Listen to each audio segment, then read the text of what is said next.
E hoje, mais uma vez, contamos com a presença do nosso amigo Sidney Lourenço, que vem lá de Florianópolis, gentilmente nos trazer o seu conhecimento, as suas palavras, e hoje ele vem conversar conosco sobre o tema Os Laços de Família no Mundo Espiritual. Que os amigos benfeitores o envolvam, uma boa palestra para todos nós. Obrigado.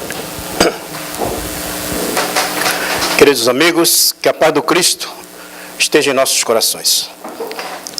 Nós costumamos sempre, quando abordamos um tema espírita, mostrar a fundamentação da onde nós tiramos o conteúdo espírita, para que aqueles que desejam depois aprofundar esse tema, possa fazê-lo.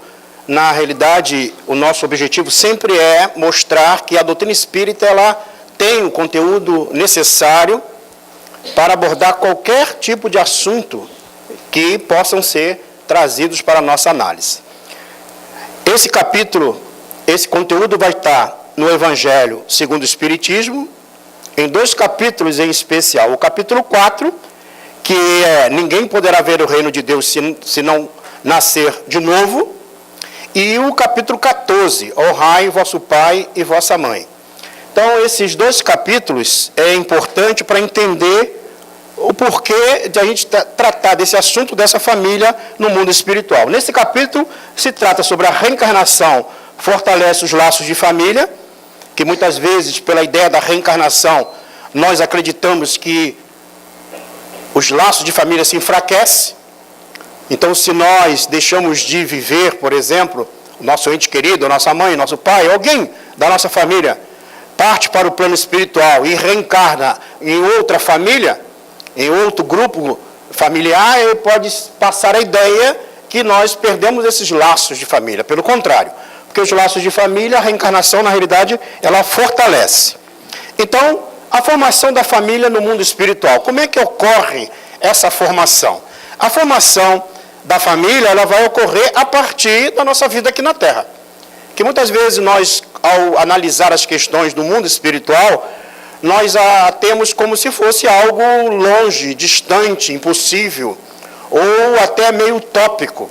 Na realidade, é o contrário. Quando a gente se refere ao mundo espiritual, nós estamos falando de uma realidade. Nós estamos falando do estado normal. Esse estado em que nós nos encontramos, ou seja, encarnado, ele não é normal, ele é transitório, ele é temporário. Mas como os valores da matéria, ele, pelo nosso grau evolutivo, ele sobrepuja naturalmente a nossa percepção, o nosso entendimento espiritual, é natural que nós valoramos muito mais as questões do mundo material e tentamos colocar todas as explicações e entendimento dentro desse cadinho de anos que nós vivemos aqui na Terra. Tanto é que o tempo, ele é relativo. O tempo aqui na Terra, ele é marcado pelo número de dias, horas, meses, anos, séculos. No mundo espiritual, a relação já é outra, a percepção do tempo já é outra. Aquilo que representa, às vezes, 100 anos aqui na Terra, lá no mundo espiritual, representa muito pouco. Há uma história muito interessante, só para a gente poder entender essa questão do tempo, que narra Divaldo Franco, que um espírito muito evoluído, ele queria entender sobre a eternidade, e foi até Deus e perguntou: Senhor, eu não consigo entender sobre a eternidade, eu gostaria de entender. Por exemplo, $1 bilhão, o que representa na eternidade? Ele, $1 bilhão representa 1 centavo. E 1 bilhão de anos? 1 bilhão de anos representa 1 minuto. Senhor, dá-me 1 centavo. E aí o Senhor virou para ele: espera 1 minuto. Então, muitas das vezes, a gente fica imaginando que a nossa vida na Terra, ela é eterna, e não é. Desde que a ciência, principalmente aqueles que queriam a elixir da juventude, ele já existe. Tanto é que nós renovamos, muitas das vezes, quando vamos para o plano espiritual. Ainda mais se nós já estamos com o corpinho um pouco usado, né? Já está um pouquinho, já querendo se despedir do planeta, tem alguns aí, né? Já está. Tem outros que até se despedem antes. Mas o que acontece? Ao retornar ao plano espiritual, dependendo do teu estado moral, pode haver um rejuvenescimento dessas características da pessoa. Depois a gente vai ver algum lado. Mas como é que a gente monta, como é que organiza então? Os espíritos formam um grupo ou famílias entrelaçados pela afeição, pela simpatia e pela semelhança das inclinações. Então vejam, as afeições aí, ela vai ter uma conotação um pouco mais grave, um pouco mais profunda. Não é essa afeição simplesmente material, fisiológica. A afeição carnal. Se é a afeição carnal apenas, a tendência natural, né, se une os seres através dos sentidos, desaparecendo com a morte do corpo. Então, quando há simplesmente apenas a afeição fisiológica das sensações, deixando de existir, os espíritos acabam não se buscando no plano espiritual, até porque esses fatores que intentia é apenas as questões fisiológicas, seja a decrepitude, seja as questões que nós temos aí como prática. A afeição espiritual é a verdadeira, é a única que permanece, independente das características fisiológicas de cada um. Liga verdadeiramente as almas e sobrevive à destruição do corpo. Então, aqueles que têm afeição realmente verdadeira, ela permanece além dos laços fisiológicos ou dos laços familiares. Esse laço hereditário que muitas vezes nós valoramos muito mais do que o espiritual. Simpatias e antipatias. A gente encontra aqui na Terra alguns indivíduos, né, com essas antipatias e simpatias, principalmente no seio familiar. Então, qual é o motivo? Estes sentimentos podem revelar afinidade ou desentendimento de vidas passadas. Então, se por algum motivo eu tenho alguns indivíduos dentro do meu grupo familiar que eu tenho essa dificuldade no relacionamento, se nós somos espíritos imortais, essa antipatia não é algo que surge à toa, existe um motivo. Se nós não entendemos o motivo poderá estar em vidas anteriores, em situações, em outros momentos de vivência. E nós precisamos reencarnar novamente para poder o quê? Ajustar. Imagine, por exemplo, você mora lá num prédio, onde você mora, aqui tem bastante edifício, e você tem uma dificuldade com o teu vizinho, você não gosta muito do teu vizinho. Deus é tão bom que bota para você morar no mesmo andar que o teu vizinho, já para você treinar, né, a fraternidade. Mas você não quer saber disso. Você vai pegar o elevador, e na hora que tu vai pegar, o vizinho também sai na casa dele, do apartamento, e você finge que esqueceu algo só para não descer com aquela criatura no elevador. Passa um tempo, tem reunião de condomínio, e você bota a cadeira de costa para aquela criatura. Imagine, né? Ficar falando, olhando para aquela pessoa. Tem vizinho que entra com processo contra o outro, briga, tem uma série de coisas. Bom, só que você esquece que tu é um espírito imortal. E o teu vizinho também. Tu não vai ficar o tempo todo na Terra, tu desencarna. Vai para o plano espiritual, se programa de novo a vir, constituir uma família, se organiza. Acontece a mesma coisa com o teu vizinho. E aí você reencarna, chega aqui na Terra, amadurece a questão fisiológica, lá no meio da multidão se apaixona e casa, constitui uma família e nasce aquela coisa linda. Eu fico vendo o pessoal colocando a foto, né, do pessoal no Face, aquelas bochechinhas rosadas, né? E o pessoal tira foto toda hora e faz tudo para aquele pequenino. Imagine se alguém olha para você e diz, sabe quem é esse aí que está no teu colo? É ele mesmo. O vizinho que voltou. Lá na minha turma nasce meio cinzinha, né? De vocês está assim, com bochechinha rosada. Mas a gente vai anotar o quê? Vejam, agora, pelo esquecimento do passado, que isso é didático, isso é divino, nós não lembramos o mal que fez, e agora o amor de mãe, o amor de pai, o amor daquele grupo familiar, o que faz? Modifica aquela animosidade do passado. Então, por isso que a palavra do Cristo, ela tem um efeito. O amor cobre a multidão de erros, de dificuldades, de pecados. Então, muitas das vezes, a gente está nesse processo de ajuste. E quando a gente tem no grupo familiar alguém que está nos exigindo um pouco mais, naturalmente nós temos que andar com ele um pouquinho mais.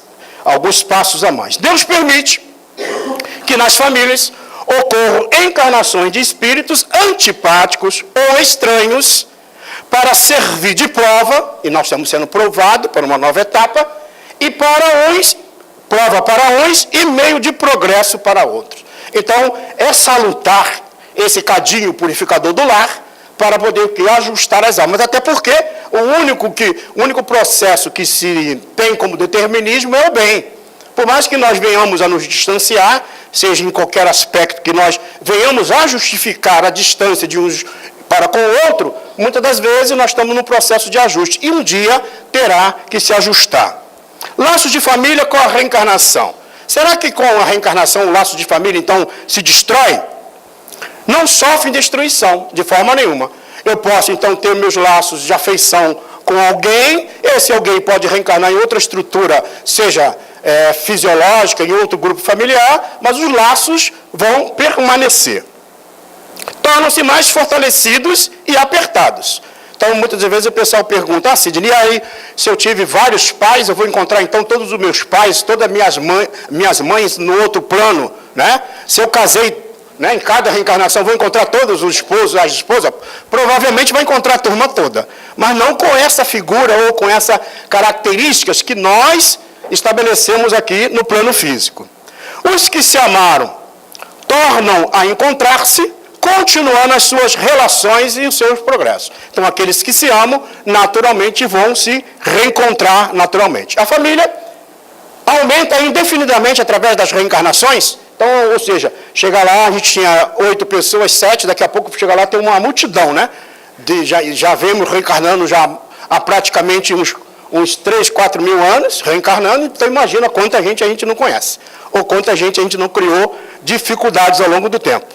E aí diz, não, o temor é de fundo egoísta. Então, o fato de eu encontrar esse grupo familiar, e aí começo a verificar que os laços que começam então a nos unir, não é mais o laço da carne, não é mais o laço do nome de família, não é mais o laço das características fisiológicas, que muitas vezes nós priorizamos em relação, em detrimento às questões espirituais. Por quê? Porque, na realidade, todos os espíritos são afins porque somos filhos de Deus.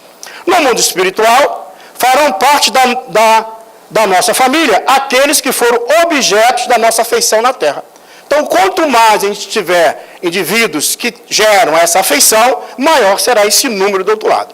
Independente das, vamos dizer assim, deveres que cada um teve, pai, mãe, filho, irmão, porque lá no plano espiritual essas questões elas não são levadas em conta. Por isso que quanto mais a gente gera atitude de amor, maior é esse número. Agora, só que tem um detalhe, aquela relação lá do Face não vale, tá? Que a gente vai olhar lá, tem 5 mil amigos no Face, não adianta. Essa afeição tem que ser algo construído, né? Não somente aquela vontade de estar ali. A doutrina antirreencarnacionista. Então, a visão da doutrina antirreencarnacionista nega a preexistência da alma. Então, coloca-se que então dissolve. Por isso que muitas vezes o egoísmo de raça, de grupos sociais, de origem familiar, leva naturalmente a entender ou a acreditar que somente aquele grupo vai se reencontrar, ou aquela estrutura familiar. E na visão reencarnacionista, não. Ela se amplia. Então, numa visão que o indivíduo não reencarna, ele acredita que quando morre, o corpo, a família, aquele grupo fica eternamente daquela maneira. Depende o princípio de que a alma é criada ao mesmo tempo do corpo. Então, eles defendem que o princípio, quando a alma é criada ao mesmo tempo com o corpo, isso aí já foi um tema que nós trabalhamos aí na segunda-feira dessa semana, né? Tem muita gente que está me vendo aqui repetir, mas é necessidade, né, de aprender. Por isso que eu tenho que falar primeiro, para me ouvir. Então, defende o princípio de que a alma é criada ao mesmo tempo que o corpo. Aqueles que acreditam que quando o corpo nasce, o espírito também nasce. E quando o corpo morre, o espírito também morre. Então, esse entendimento é que leva a entender essa visão antirreencarnacionista. Os laços de família sem a reencarnação, como é que seria? Praticamente se romperia. Limite-se a uma única ocasião, material, de convivência e de progresso. Então, basicamente, viveria somente esta existência e não teria nenhum futuro, não teria nenhuma probabilidade. O caso do vizinho, por exemplo, a gente estaria livre dele depois que ele desencarnasse, pela essa visão não reencarnacionista. Mas, pela visão reencarnacionista, nós vamos reencontrar, principalmente aqueles que nós criamos ou foram criados dificuldade para nós. Ficam reduzidas à filiação corporal, sem os laços espirituais anteriores. Então, não se justifica, numa visão materialista, eu me preocupar com o futuro. Não se justifica, por exemplo, eu valorar a questão dos laços familiares, da afeição. Por quê? Porque quando acabou a morte, tudo termina. Agora, se a visão é espiritual, ela vai construir de forma diferente. Não há possibilidade de reencontrar ninguém no futuro. Então, imagina, a gente vai ficar distante daqueles indivíduos. Bom e maus ficam separados eternamente. Essa visão de ficar separado eternamente é a visão judaico-cristã. a ideia de céu ou inferno, onde o indivíduo, né, já fica determinado pela sua situação. E há a ruptura dos laços familiares. Então não precisa nem se preocupar com a família. Então, existem 4 alternativas que sempre foi apresentado para o ser humano, para o entendimento desse processo. Por isso que muitas das vezes nós vamos encontrar na história uma supervalorização, inclusive uma busca de fazer a árvore genealógica, descobrir de onde nós originamos, ainda um pouco do orgulho nosso. Quero saber se eu vim daquele grupo, né? Ou se tinha sangue azul. O sangue sempre foi vermelho, mas tinha uns azuis, né? Mas o que isso acontece? Por que isso acontecia? Por causa desse... Para o futuro do homem, além túmulo, né? As 4 alternativas. Primeira, absorção no todo universal. Doutrina panteísta, ou seja, eu morro, não tenho a minha consciência e eu sou absorvido pelo grande todo. Isso já foi matéria de uma palestra nossa aqui, quando nós falamos sobre a religião dos homens e a religião de Deus. A segunda é o nada, doutrina materialista. Morreu, acabou. Está definido a sorte da alma do ser humano. E a terceira, a visão judaico-cristã da ideia de céu e inferno, né? Então já fica definido, se for bonzinho vai para o céu, e se for um pouquinho, né, difícil na existência, vai para aquele lugarzinho ali. E aí o que acontece? Logicamente, em 589 foi criado pela igreja a questão, né, da pessoa poder sair, né? E aí criou-se, em 589, a ideia do purgatório. Então, o purgatório entrou no meio do caminho aí para dar uma ajudinha, né? Para poder fazer. O que eu estou tentando mostrar? Essas são as visões que foram construídas psiquicamente, mental-emocionalmente em nós. É assim que nós acreditamos ao longo do tempo, pelas histórias, pela transferência de conhecimento dos nossos pais, das nossas famílias, da relação social. E aí a quarta dela é a individualidade com progresso infinito. É a doutrina espírita. Mostrando que eu vou estar reencarnando em várias situações e vou estar progredindo. Então, essa visão da doutrina espírita, ela aumenta os laços de família, não reduz. Ela amplia a nossa capacidade de crescimento. Ela nos mostra várias possibilidades de ajuste, de crescer, de aprender, dando oportunidade a todos. Não fica definido praticamente a sorte numa única existência. Aquele que por acaso não caminhou no caminho do bem, poderá ter outras oportunidades, como o caso que eu narrei agora do vizinho, que nós vamos ter que reencontrar. Então, por isso, já vai fazendo amizade com o vizinho desde agora, para facilitar na próxima existência. Com a pluralidade de existências, há progressão gradativa e certeza da continuidade das relações entre aqueles que se amaram, constituindo a verdadeira família, a família universal. Então, na realidade, é uma progressão. Por isso que muitas das vezes a gente acredita que isso vai acontecer ou vai se transformar em 2 ou 3 reencarnações. Não. Isso leva várias reencarnações até que nós venhamos a nos ajustar. E quanto mais os laços aumentam, as relações aumentam, nós vamos criando laços e, ao chegar no plano espiritual, nós vamos encontrar uma família numerosa. No livro Entre a Terra e o Céu, de André Luiz, e o livro Há 2000 Anos, de Emmanuel, são 2 obras importantíssimas para que a gente leia e entenda um pouco como é que é o ajuste das relações familiares e por que, até para a gente poder entender talvez algo que a gente não consiga entender na nossa família hoje. O Entre a Terra e o Céu, por exemplo, analisa várias famílias, indivíduos acompliciados em erros em 4 ou 5 reencarnações passadas, e eles agora estão se ajustando no relato de André Luiz. E o Entre a Terra e Há 2000 Anos, do Emmanuel, o Emmanuel narra ali nessa obra, e ao final da obra, quando todos aqueles que estão envolvidos naquela relação, inclusive os familiares e também os amigos próximos, ao desencarnarem, e aí todos se encontram no plano espiritual, e eles começam a fazer uma reavaliação do que eles se comprometeram antes de reencarnar e do que eles deviam fazer na Terra. E começam a perceber que muitos falharam naquilo que tinham se comprometido, e agora se programam para poder numa próxima existência. E aí veio o livro 50 anos depois, né, o Ave Cristo e tudo mais, que é interessante, deu uma literatura, essa literatura é importante, até porque são relatos da própria vida que o Emmanuel vivenciou. E ele vai dizer nessa obra que precisou de 2000 anos para trabalhar o orgulho. Então imagine como a gente ainda tem algumas dificuldades para avançar.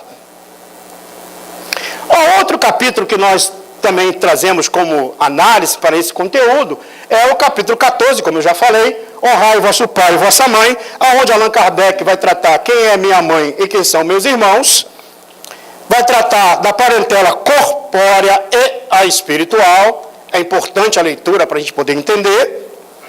Nessa passagem que está registrada em Marcos, em Mateus, tem uma passagem muito interessante em que Jesus, né, se encontrava cercado pela multidão, quando sua mãe e seus irmãos mandaram chamar.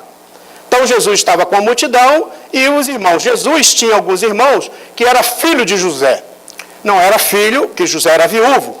Então esses irmãos de Jesus o chamavam. Então nesse momento, nessa passagem, ele está junto com seus discípulos e a multidão ensinando, e esses seus irmãos então vêm chamar o Cristo.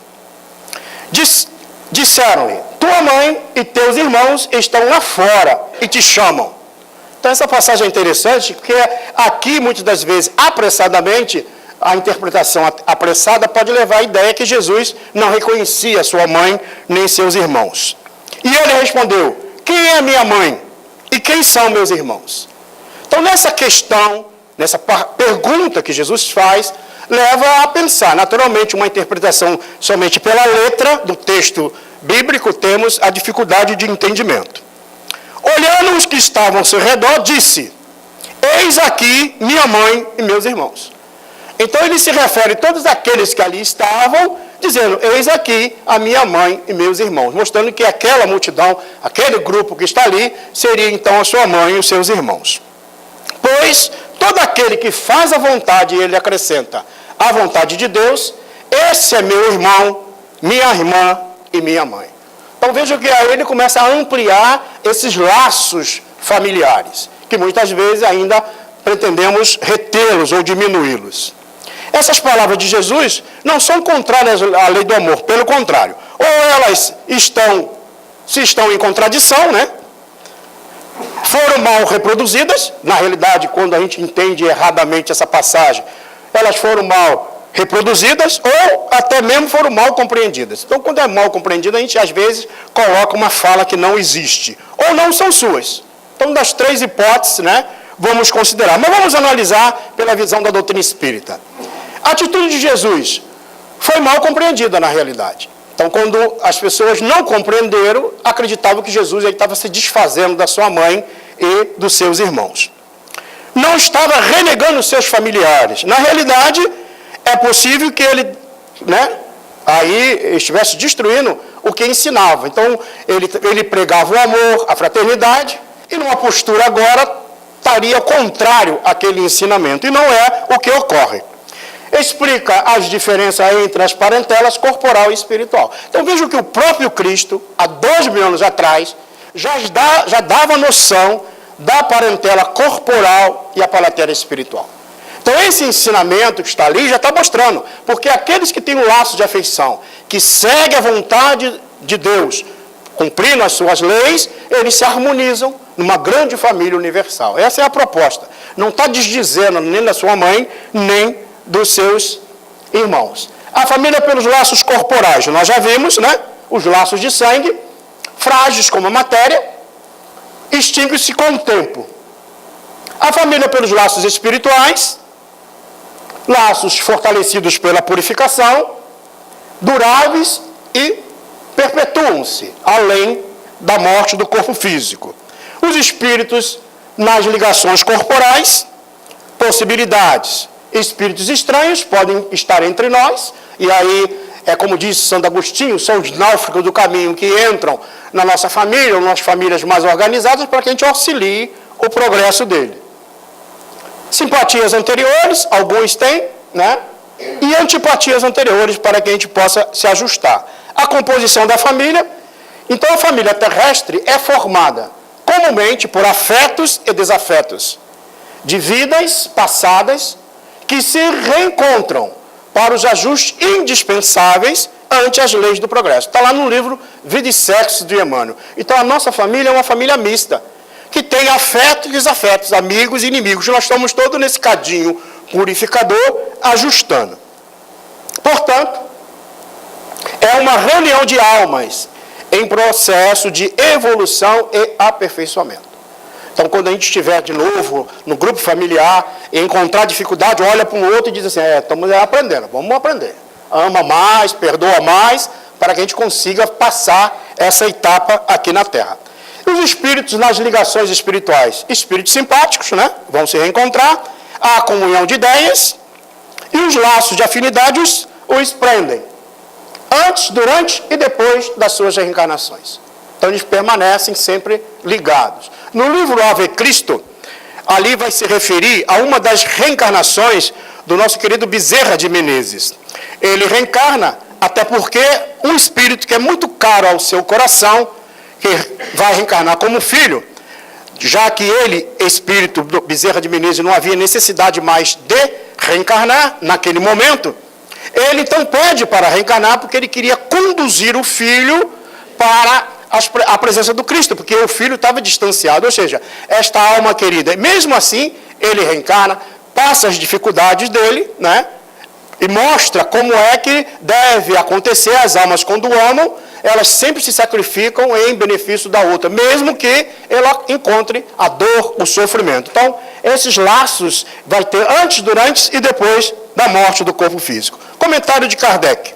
Não são os laços da consanguinidade os verdadeiros laços de família, e sim os da simpatia e da comunhão de ideias. Então, essa simpatia e comunhão de ideias é que vai formar esses laços. Então, a família no mundo espiritual. Então, aqui no livro Voltei, que é um outro conteúdo que é interessante a gente analisar, nesse livro Voltei, o irmão Jacó, que foi presidente da Federação Espírita Brasileira, após ele passar todo o processo no umbral, ele vai lá e encontra uma cidade onde ele reencontra os amigos, pessoas. E ele começa então a descrever cenas interessantes nessa região no plano espiritual, principalmente quando ele verifica que algumas crianças, espíritos nessa faixa infantil, volitavam, mostrando que nessa região do plano espiritual onde ele foi, era uma região muito em paz, muito tranquila, harmonizada, e até aos espíritos que ali estavam harmonizados. Embora antes de chegar aqui, ele passou por uma região de dor, de sofrimento. Ele reencontra alguns espíritos. Já que ele foi presidente da Federação Espírita Brasileira, ele encontra também alguns ex-presidentes da Federação lá no plano espiritual. Guilhom Ribeiro e outros, e o próprio Bezerra de Menezes também. Ele depois vai para o lar, onde tem uma casa normal, como se fosse aqui da Terra, no plano espiritual, reencontra almas queridas, convive durante aquele tempo que ele precisa, está ligado, tudo bem próximo ou igual, semelhante. Geralmente nós falamos, de acordo com o pensamento antigo, pelo mundo das ideias, né, que Platão colocava, dizendo que o mundo da forma é uma cópia pálida do mundo das ideias. Então, na realidade, a nossa Terra, o nosso mundo aqui no plano físico, na realidade é uma cópia do mundo das ideias, ou seja, do mundo espiritual. Então, lá as famílias se encontram, e é interessante a narrativa dele, que ele diz o seguinte: os quadros, as habitações, os móveis, foram criados naturalmente utilizando o fluido cósmico universal, manipulado por espíritos com grande capacidade de amor e de equilíbrio mental. E ao verificar esses quadros, eles como se estivessem vivos, transmitissem algo mais, vibrações benéficas para aqueles que ali estão. Então, mostrando que quando as construções são feitas dentro desse campo vibracional do amor, até o mesmo ambiente fluídico onde nós estamos é benéfico. Aqui na Terra, acontece a mesma coisa. Na nossa família, no grupo familiar, no lar onde nós moramos, nós vamos gerando pela nossa mente emocional, pelo pensamento, pelas nossas conversações, pelas nossas preferências, nós criamos um campo fluídico mental que podemos chamar de uma psicosfera particular. Tanto é que nós nos retroalimentamos com essa psicosfera que nós geramos. Se pudesses ali um médium, utilizando o fenômeno da psicometria. O médium que tem essa mediunidade de psicometria é aquele médium que, ao tocar em objetos, seja um quadro, um relógio, um objeto que uma pessoa teve durante muitos anos, ele é capaz de descrever, detalhar quem era o dono daquele objeto, seja no museu, seja em qualquer lugar. E o médium de psicometria, ele é capaz, então, de perceber, ou alguns médios videntes, dessa camada fluídica que nos ambientes permanece. Por exemplo, na casa espírita, ao estar aqui, a nossa mente, envoltada em pedir ajuda ao plano espiritual, a massa, inúmeras palestras que aqui são feitas, orientações, estudos, esse ambiente, então, fica saturado dessas energias de lições, de entendimento, de ajuda e de aprendizagem. Ao penetrar aqui, é natural que nós não percebamos rapidamente, mas já começamos a sentir esse campo vibracional. Ocorre também no ambiente das igrejas, no ambiente onde os homens se harmonizam. Ocorre também nos ambientes onde o homem se reúne em desarmonia, em desequilíbrio. Ali as energias são deletérias. Fazendo uma analogia ou fazendo uma ligação, no plano espiritual é semelhante. A única diferença é que na Terra, muitas das vezes a gente não consegue perceber. Até porque, se a gente percebesse, a gente ficaria até com medo de andar na rua. Né? Diz André Luiz, a gente viria tão miasma psíquico, né, que a gente não gostaria nem de estar ali. Às vezes o raio que acontece nas tempestades ajuda a queimar um pouco desses bacilos mentais que nós mesmos criamos pela massa mental que geramos. Só que no plano espiritual, ao chegar num ambiente desse, o espírito mais purificado, ele vê, ele percebe, ele sente a presença dessas vibrações. Então é mais sensível a essa capacidade. Vejam, tudo produto do material interno emocional que cada um de nós criamos. Ele encontra, então, companheiros, bate papo na casa. É um ambiente normal, uma música sempre elevada, voltada para o bem. Vejam, até os animais, os pássaros, têm um significado. Hoje, aqui na Terra, nós temos muito material em relação aos animais, que muitas vezes a gente não valora. Até porque um passarinho cantando, hoje até é difícil nas cidades, né? A gente nem percebe mais. E eles estão aí, trazendo às vezes uma mensagem para nós, e a gente não percebe, a gente perdeu essa capacidade. E no plano espiritual, e tudo isso é valorado, tudo isso é verificado. Então, quanto mais a gente está no plano espiritual, reencontrando os amigos, aquelas afeições, nós nos sentimos alimentados. E aí, nós começamos a descobrir que para continuar evoluindo, nós precisamos estar ligados à matéria. É aquilo que nós falamos na segunda-feira a respeito do mundo do período em que ficamos na erraticidade, ou seja, num plano espiritual, aguardando reencarnar novamente. Verifica-se, então, as escolas, onde as crianças aprendem, como aqui na Terra, semelhante. Logicamente que os objetivos do ensino na visão educativa, não simplesmente na formação intelectual, mas na visão educativa moral do ser. Então, veja que o significado, a qualificação de um trabalho no plano espiritual, veja que eu estou aqui apenas descrevendo uma região do plano espiritual, onde tem um campo energético de harmonia. E os indivíduos que estão ali, eles são cônscios dessas realidades. Existe no plano espiritual locais onde os indivíduos criam bolsões de dor, de sofrimento, e as almas ficam ali algum tempo, né, presas devido ao seu estado moral? Sim, ocorre. Só que esses estados, esses locais, esses bolsões de dor, de sofrimento, eles são temporários. Eles existem até porque é uma necessidade dessa transição e do entendimento. Por exemplo, o umbral. Eu acredito que muita gente aqui assistiu o filme Nosso Lar. Quem assistiu, por gentileza? Só para voltar à mente de vocês. Tem muita gente que depois, encontrando comigo, disse: Sidney assistiu o filme Nosso Lar e descobriu uma coisa, que o umbral espírita é pior do que o inferno católico, né?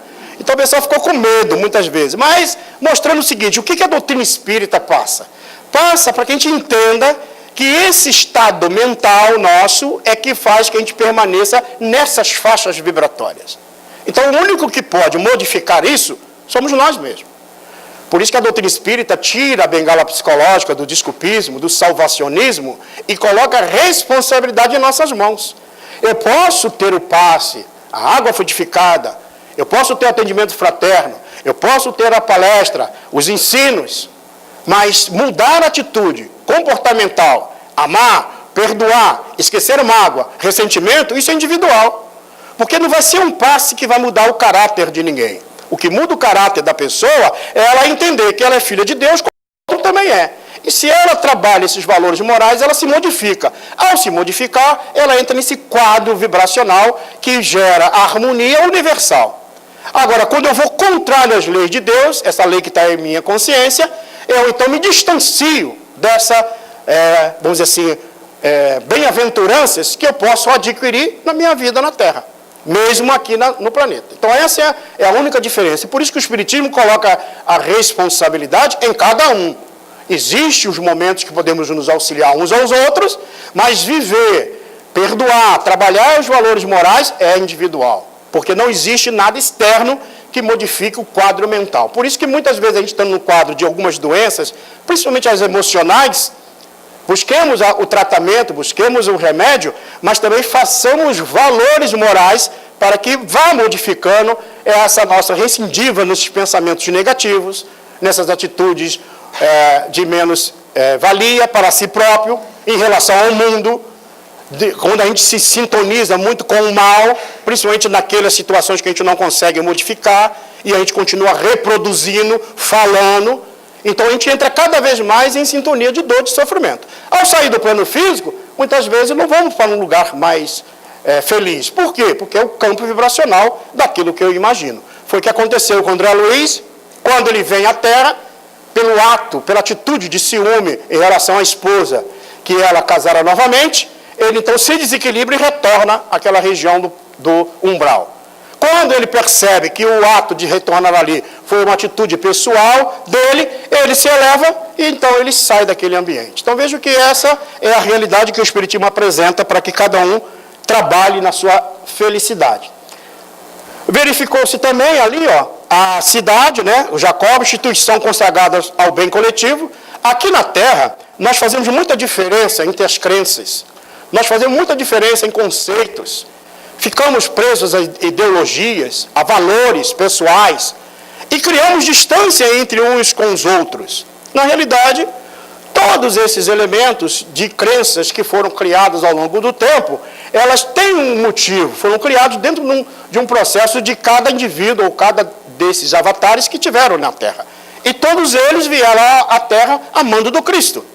E como cada um pôde transmitir um pedaço da sua realidade de entendimento, é natural que criou essas várias formas. E aqui na Terra nós fazemos diferença uns dos outros, querendo sobrepujar, achando que a nossa crença é melhor do que a outra, e vai por aí afora. Só que no plano espiritual isso não ocorre.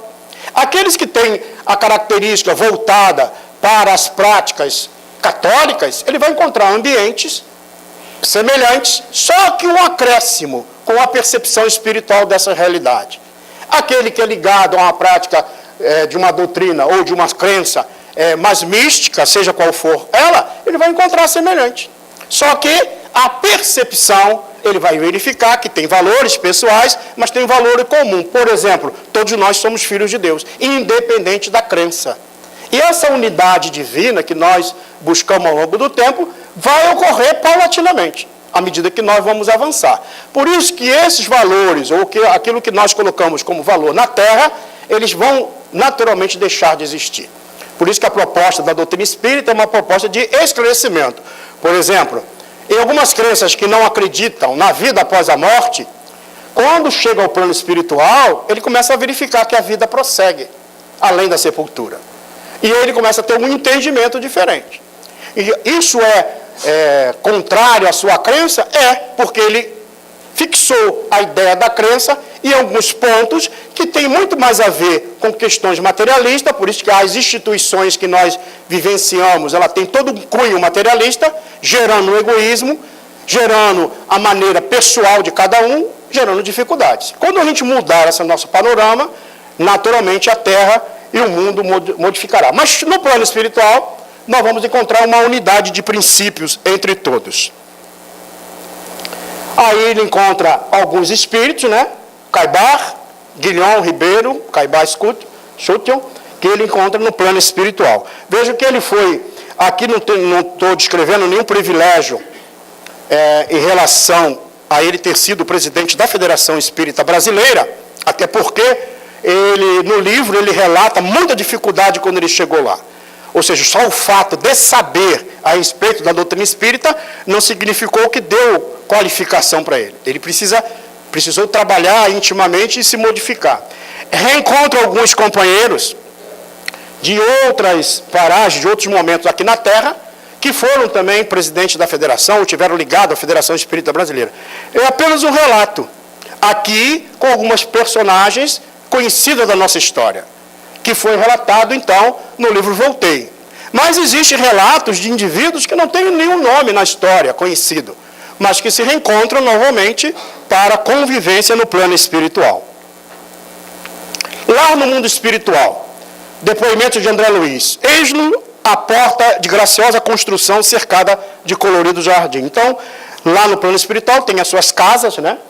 Lembrando que sempre esse processo todo é organizado na modificação mental dos espíritos, no fluido cósmico universal, que está lá na primeira parte do livro dos Espíritos, essa ideia da matéria básica elementar, que ainda a ciência não a encontrou, mas manipula os seus efeitos a partir dos elementos químicos que nós conhecemos. Então, André Luiz vai narrar, no livro no Nosso Lar, que essas casas, né, eram graciosas construções, com o mesmo princípio, locais harmonizados para os espíritos. Ambiente simples e acolhedor, móveis quase idênticos aos terrestres.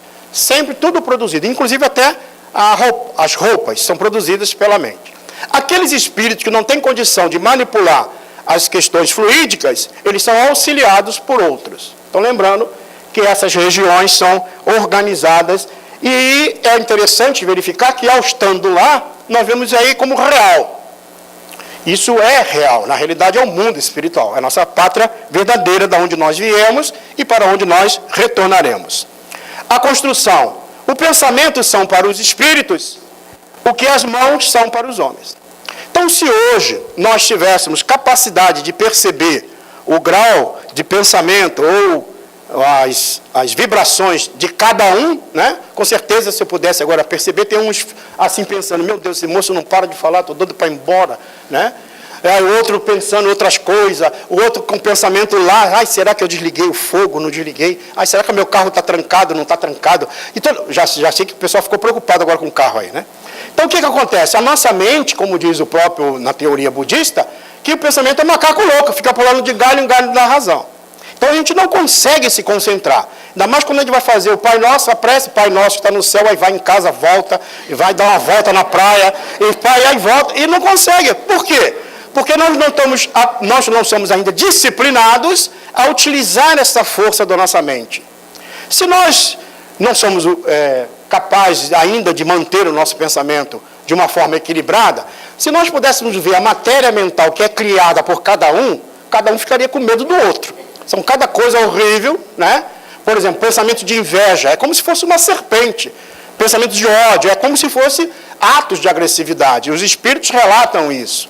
Então, esses pensamentos, até o próprio Ernesto Bozano, no livro Pensamento e Vontade, ele faz um estudo a respeito da fotografia do pensamento. Inclusive, no capítulo 14 de A Gênese, de Allan Kardec, ele vai falar sobre os fluidos, mostrando que nós somos capazes de manipular os fluidos.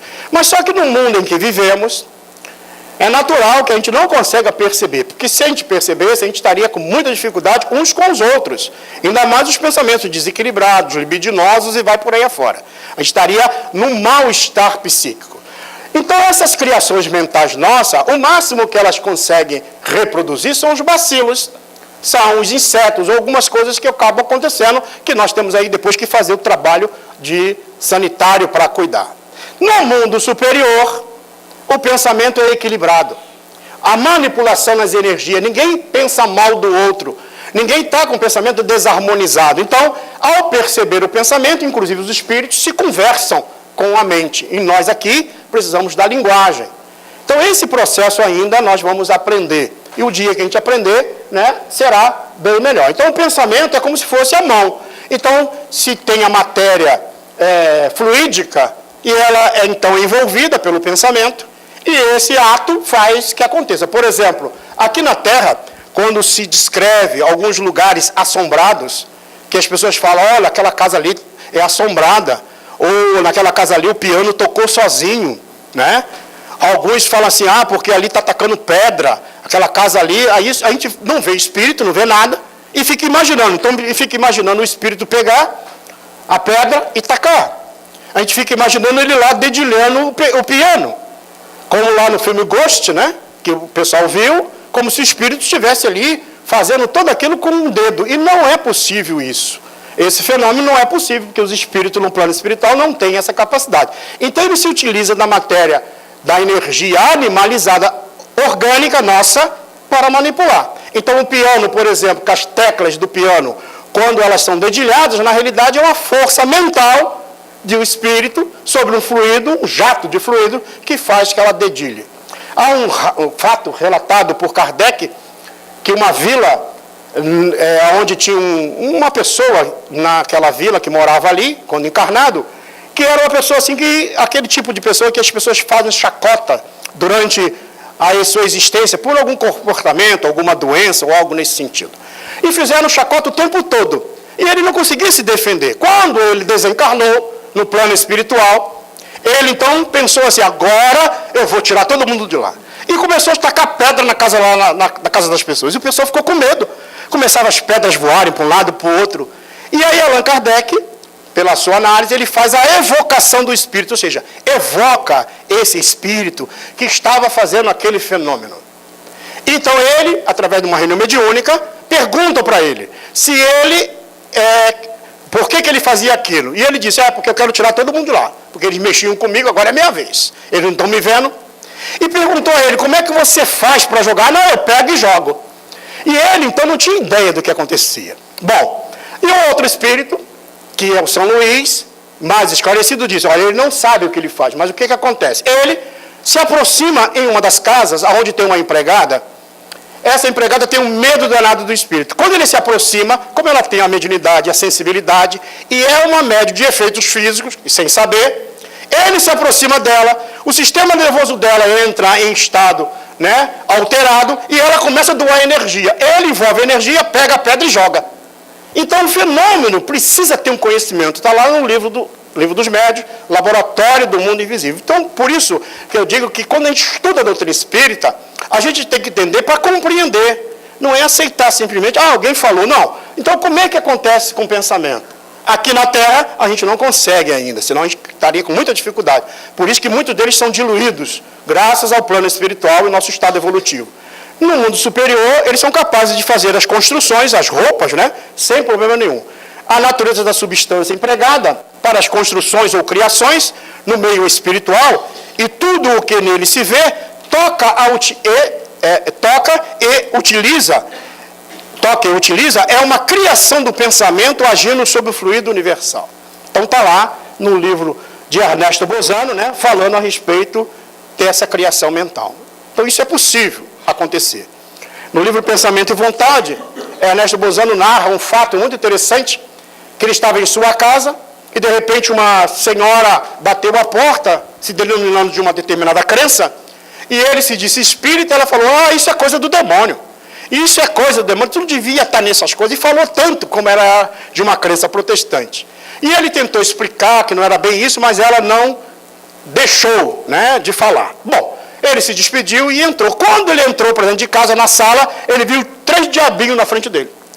Com tudo que o diabinho tem direito. Chufrinho, né, garfo, tudo, rabinho e tudo. Quando ele viu aquela cena, o mentor espiritual dele falou assim, fixa, olha, continua olhando. E ele continuou olhando, e aquela imagem foi se desfazendo.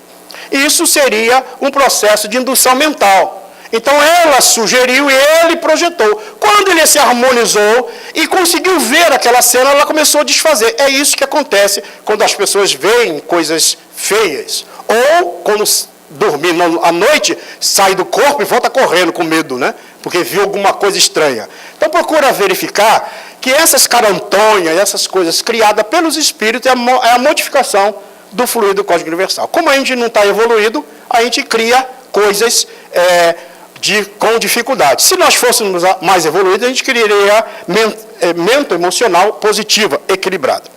O espírito, por sua vontade, opera sobre os fluidos do espaço, os combina e os dispõe a seu gosto, dá-lhes as cores e as formas que convém ao seu fim. E são por meio deste fluido que se executam obras que desafiam toda a comparação e análise. Então é importante a gente verificar que a gente pode já começar a fazer esse treinamento aqui na Terra. Para quando chegar lá, fica mais fácil, né? E até mesmo no próprio ambiente do lar, da família, nós já podemos criar, disciplinar a nossa mente e as nossas conversações para criar esses ambientes. Propriedade no mundo espiritual. A propriedade lá, muitas vezes a gente chega lá, vou ter lá uma casa para mim e tal, vai ter, mas precisa trabalhar. Então, bônus horas são cupons de serviço obtidos à custa de esforço e dedicação. É preciso, então, trabalhar para poder ter essas casas no plano espiritual. As construções representam o patrimônio comum, então pertence a todos, sob o controle da governadoria. Então, existe um governo que mantém essa organização. Então, a família no mundo espiritual, nós, resumindo, há duas espécies de família, pelos laços corporais e as famílias pelos laços espirituais, né? No mundo espiritual, os espíritos formam grupos, ou famílias ligadas pela afeição, pela simpatia e pela semelhança das inclinações, e essas afeições, né, semelhanças de inclinações, começam a ser elaboradas enquanto estamos na Terra, uns com os outros. É uma criação para o futuro. Da mesma forma que lá nos preparamos para reencarnar, aqui na Terra, na nossa vida diária, nós estamos nos organizando para o futuro. Então é importante a gente entender isso, porque nós já podemos fazer essa ação desde agora, para ajustar cada vez mais. Pelos laços espirituais distosos, por se encontrarem juntos, esses espíritos se buscam uns aos outros. Então vamos nos buscar pela afeição, uns com os outros. E aqueles desafetos, com certeza estaremos ligados para um dia gerar o afeto. Porque a única coisa que existe nas leis divinas é o determinismo do bem. Não existe o determinismo do mal. Não vamos ficar separados eternamente. Por mais que a gente tenha mágoa, ressentimento, ódio de alguém, um dia nós vamos ter que ajustar. Porque todos nós somos filhos de Deus. Os verdadeiros laços de família não são os da consanguinidade, mas os da afeição real da alma, né? E aí a gente vai formar, então, esta família universal. E ao formar a família universal, com certeza, nós vamos começar a entender que a única forma de transformar o nosso mundo, de transformar a nossa vida na Terra, de dores, de sofrimento, de desequilíbrio, de desorganização social, é quando nós, espíritos, ligados ao corpo físico, começamos então a colaborar. Por exemplo, esse mês está sendo pedido às pessoas, em preces, principalmente levado à ideia do suicídio. É um mês dedicado às pessoas que perdem a valorização da vida, desgosto pela vida, não entende que ele é um espírito imortal, às vezes traz processos de vidas anteriores com muita dificuldade, e nós precisamos vibrar para que diminua esse quadro, porque as almas chegando nesse estado deplorável no plano espiritual têm muita dificuldade de ser feliz. Por isso que a doutrina espírita, ela esclarece, mostra como acontece, e a partir daí a responsabilidade individual e coletiva, porque todos nós fazemos parte dessa grande família universal. Que a paz de Deus esteja em nossos corações e que possamos, à medida que nós vamos entendendo a doutrina, fazer que esses ecos dessas informações cheguem aos nossos familiares, aos nossos amigos, aqueles que estão na caminhada conosco. Porque quanto mais gente, mais pessoas, mais espíritos souberem sobre isso, mais eles vão valorar a sua existência e trabalhar pelo futuro melhor da humanidade. Muita paz. Estamos aqui para aprendermos a nos amar, né? É por isso que nos reunimos. Muito obrigado, Sidney. Seja sempre bem-vindo.